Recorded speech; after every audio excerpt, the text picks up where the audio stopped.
Pendahuluan dan ikhtisar audit dan jaminan.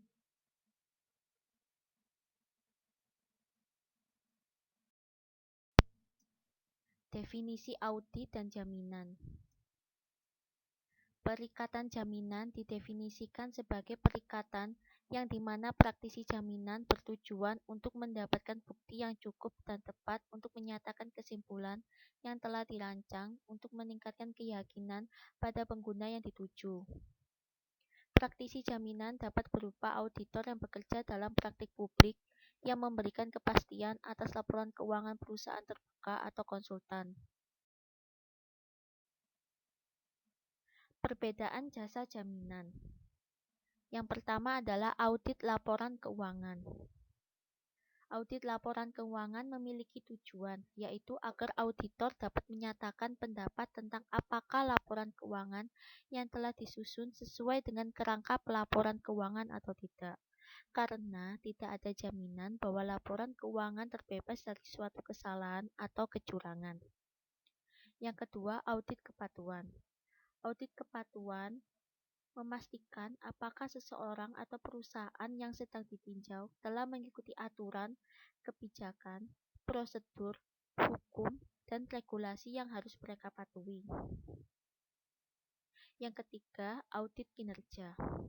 Audit kinerja berkaitan dengan ekonomi, efisiensi, dan efektivitas organisasi kegiatan. Ekonomi di sini mengacu pada biaya input termasuk gaji dan material. Efisiensi mengacu pada hubungan antara input dan output. Dan efektivitas organisasi kegiatan mengacu pada pencapaian tujuan tertentu atau produksi tingkat keluaran tertentu.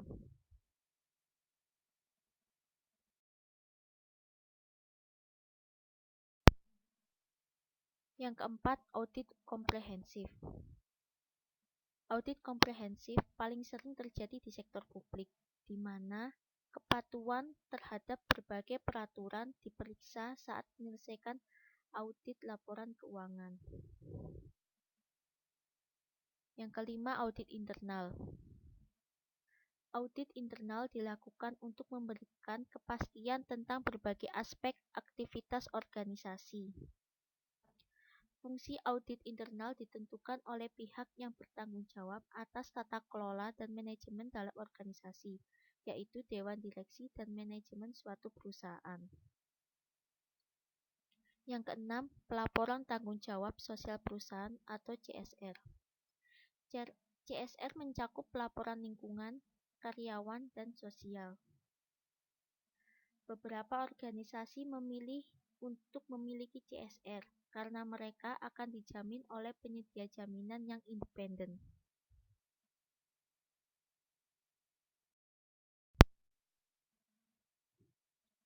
Perbedaan tingkat jaminan. Yang pertama, jaminan wajar. Jaminan wajar memiliki tujuan, yaitu mengumpulkan bukti yang cukup untuk membentuk ekspresi positif dari suatu opini tentang kebenaran dan kewajaran informasi yang telah dijamin. Misalnya, auditor berada dalam posisi untuk mengatakan apakah menurut mereka laporan keuangan sesuai dengan hukum yang relevan dan standar akuntansi, dan memberikan pandangan yang benar dan wajar tentang posisi keuangan entitas pelapor. Yang kedua, jaminan terbatas. Jaminan terbatas bertujuan untuk mengumpulkan cukup bukti untuk menghasilkan ekspresi negatif dari suatu pendapat tentang keandalan informasi yang dijamin. Contohnya, seperti audit dalam melakukan pekerjaan yang sesuai atau memadai untuk melaporkan apakah ada sesuatu yang menjadi perhatian audit atau tidak, yang akan membuat audit percaya bahwa informasi yang dijamin tidak benar dan adil. Yang ketiga, tidak ada jaminan. Penyedia jaminan harus memastikan saat melaporkan temuan yang mereka buat bahwa mereka hanya melaporkan fakta temuan mereka dan tidak memberikan jaminan.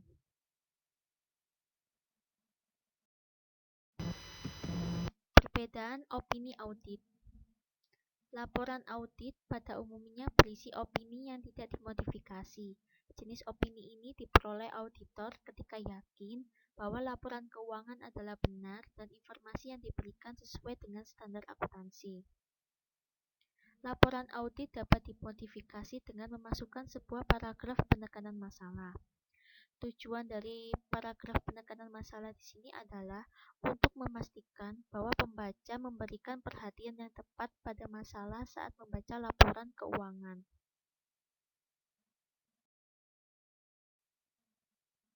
Penyusun dan auditor. Tanggung jawab penyusun. Yang pertama, relevan. Relevan di sini adalah informasi yang termasuk dalam laporan keuangan harus relevan dengan pengguna laporan tersebut. Yang kedua, terpercaya. Informasi di dalam laporan keuangan harus dapat diandalkan oleh pengguna dari laporan tersebut. Yang ketiga, sebanding. Informasi dalam laporan keuangan harus dapat dibandingkan dari waktu ke waktu. Dapat dipahami. Informasi dalam laporan keuangan harus dapat dipahami.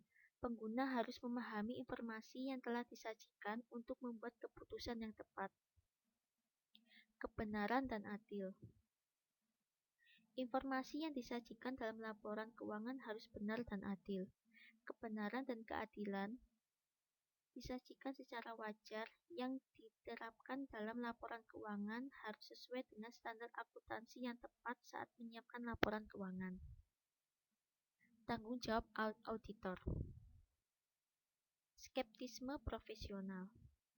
Sikap ini menunjukkan bahwa auditor harus tetap independen terhadap entitas manajemennya dan staf dalam menyelesaikan pekerjaannya. Pertimbangan profesional. Pertimbangan profesional berkaitan dengan tingkat keahlian, pengetahuan, dan pelatihan dari auditor. Sebagai contoh, seorang auditor harus menentukan keandalan sumber informasi dan memutuskan kesesuaian bukti yang dikumpulkan, prosedur yang tepat, dan ukuran sampel yang tepat. Kehati-hatian. Auditor saat melakukan audit haruslah berhati-hati dan harus menerapkan standar teknis yang didukung undang-undang.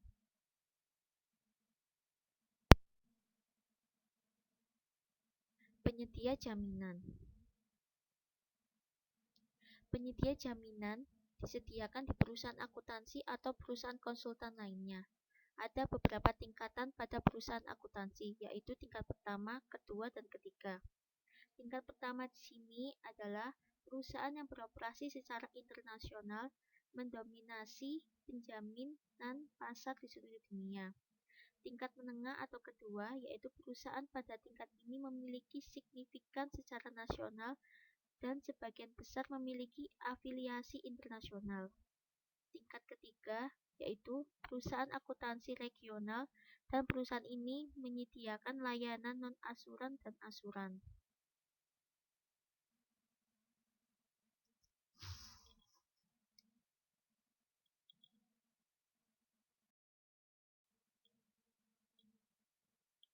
Permintaan jasa audit dan jaminan. Pengguna laporan keuangan. Yang pertama adalah investor. Calon investor umumnya membaca laporan keuangan untuk menentukan apakah investor harus berinvestasi atau tidak di perusahaan tersebut. Yang kedua adalah pemasok. Pemasok membaca laporan keuangan untuk menentukan apakah perusahaan dapat membayar untuk barang yang telah dipasok. Yang ketiga adalah pelanggan. Pelanggan membaca laporan keuangan untuk memastikan apakah perusahaan dapat bertahan jika pelanggan mengandalkan perusahaan tersebut untuk bisnis mereka. Yang keempat adalah pemberi pinjaman. Pemberi pinjaman membaca laporan keuangan untuk menentukan apakah entitas dapat membayar pinjaman dan bunga yang dibayar pada saat jatuh tempo. Yang kelima adalah karyawan. Karyawan membaca laporan keuangan untuk memastikan apakah perusahaan dapat membayar upah atau gaji mereka. Yang keenam adalah pemerintah. Pemerintah membaca laporan keuangan untuk menentukan apakah perusahaan dapat membayar pajak berdasarkan pendapatan yang didapatkan. Yang terakhir adalah masyarakat. Masyarakat membaca laporan keuangan untuk menentukan apakah mereka dapat bergabung dengan perusahaan.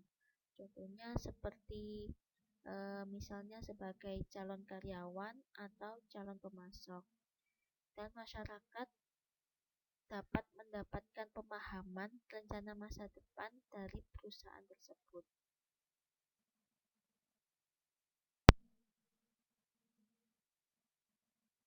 Sumber permintaan jasa audit dan jaminan. Yang pertama, keterpencilan. Sebagian besar pengguna laporan keuangan tidak memiliki akses ke perusahaan yang akan dituju. Hal tersebut membuat sulit untuk menentukan apakah informasi pada laporan keuangan penyajiannya sudah wajar atau tidak. Yang kedua, kompleksitas. Sebagian besar dari pengguna laporan keuangan tidak memiliki pengetahuan akuntansi dan hukum untuk menilai kewajaran dari laporan keuangan dan pengungkapan yang kompleks yang dibuat oleh perusahaan. Yang ketiga, insentif bersaing. Manajemen memiliki insentif untuk mengungkapkan informasi yang tersaji dalam laporan keuangan. Hal ini membantu manajemen mencapai tujuan mereka. Yang keempat, keandalan. Pengguna dari laporan keuangan memperhatikan keandalan informasi yang terkandung dalam laporan keuangan. Hal tersebut digunakan untuk membuat keputusan. Kerangka teoritis. Yang pertama adalah teori agensi. Teori agensi di sini adalah ketika seorang individu, pemilik, dan manajer bisnis adalah satu kesatuan dan tidak ada insentif bersaing. Yang kedua, hipotesis informasi. Pengguna laporan keuangan memerlukan akses informasi yang berkualitas tinggi untuk membuat keputusan. Informasi ini digunakan untuk menentukan apakah akan memiliki atau menjual saham pada entitas, meminjamkan uang kepada entitas, dan tingkat suku bunga apa yang akan dibebankan pada entitas atas uang yang dipinjamkan. Yang ketiga, hipotesis asuransi. Pada saat membeli saham, investor telah mengambil resiko, yaitu jika entitas gagal, maka investor kehilangan uang yang diinvestasikan. Dan audit adalah salah satu cara investor untuk memastikan kerugian apabila investasi tersebut gagal.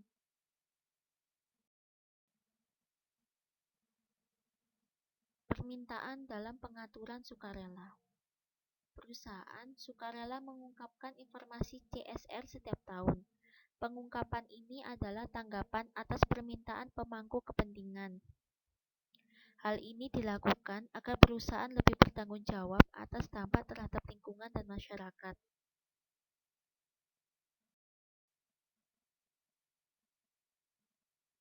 Peran regulator dan regulasi. Yang pertama adalah regulator. Sejumlah regulator berdampak pada proses audit, baik secara langsung maupun tidak. Yang termasuk regulator adalah Dewan Pelaporan Keuangan atau FRC. FRC mengawasi proses yang digunakan untuk menetapkan standar akuntansi dan standar audit. Yang kedua adalah Dewan Standar Audit dan Jaminan atau UASB. UASB bertanggung jawab untuk perumusan standar audit dan jaminan. Standar audit mencakup persyaratan wajib yang secara hukum dapat ditegakkan. Yang ketiga adalah Dewan Standar Profesional dan Etika Akuntansi atau APESB. APESB didirikan untuk mengeluarkan standar profesional dan etika, serta secara aktif mendukung perilaku profesional dan etis akuntan. Yang keempat adalah Komisi Sekuritas dan Investasi Australia atau ASIC. ASIC mengatur sektor korporasi, pasar, dan jasa keuangan Australia.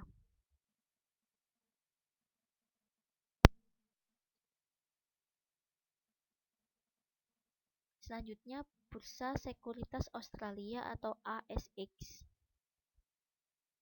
ASX bertujuan untuk membantu perusahaan yang terdaftar mengumpulkan dana dan memberikan peluang bagi investor untuk membangun kekayaan. ASX menerbitkan pedoman dan rekomendasi untuk tata kelola perusahaan yang baik. Rekomendasi ini bertujuan untuk meningkatkan keandalan laporan keuangan yang dipublikasikan. Selanjutnya, auditor perusahaan dan Dewan Disiplin Likuidator atau CALDP.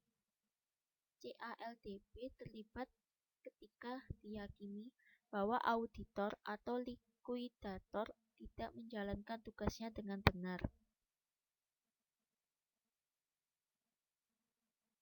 Selanjutnya adalah Chartered Accountant Australia and New Zealand atau CAANZ. CAANZ adalah sebuah program yang menggabungkan studi dan pengalaman kerja yang dibimbing untuk menjadi akuntan sewaan. Selanjutnya, Institut Akuntan Publik. IPA adalah badan profesional yang bekerja di bidang industri, perdagangan, pemerintahan, akademis, dan praktik publik. Selanjutnya, regulasi. Yang pertama adalah standar audit dan pernyataan. Standar ini memberikan persyaratan dan panduan untuk audit dan layanan jaminan. Dan standar audit ini dikeluarkan oleh UASB di Australia. Yang kedua adalah Undang-Undang Korporasi. Undang-Undang Korporasi memberikan panduan tentang audit atas laporan keuangan perusahaan. Undang-undang tersebut memberdayakan auditor untuk mendapatkan akses ke informasi yang diperlukan sebagai bagian dari audit mereka dan mengharuskan auditor melapor ke ASIC ketika mereka yakin bahwa perusahaan yang diaudit tidak mematuhi korporasi yang bertindak atau berusaha mengganggu audit. Yang ketiga, CLERP 9. CLERP 9 berisi sejumlah amandemen yang mempengaruhi profesi audit. Salah satu bentuk amandemennya adalah membentuk Dewan Standar Auditing dan Assurance.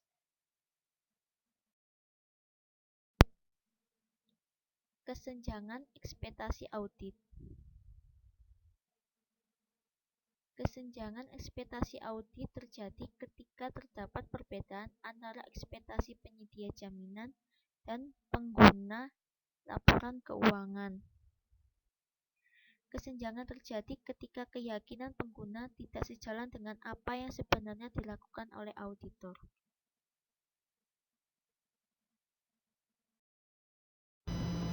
Terima kasih.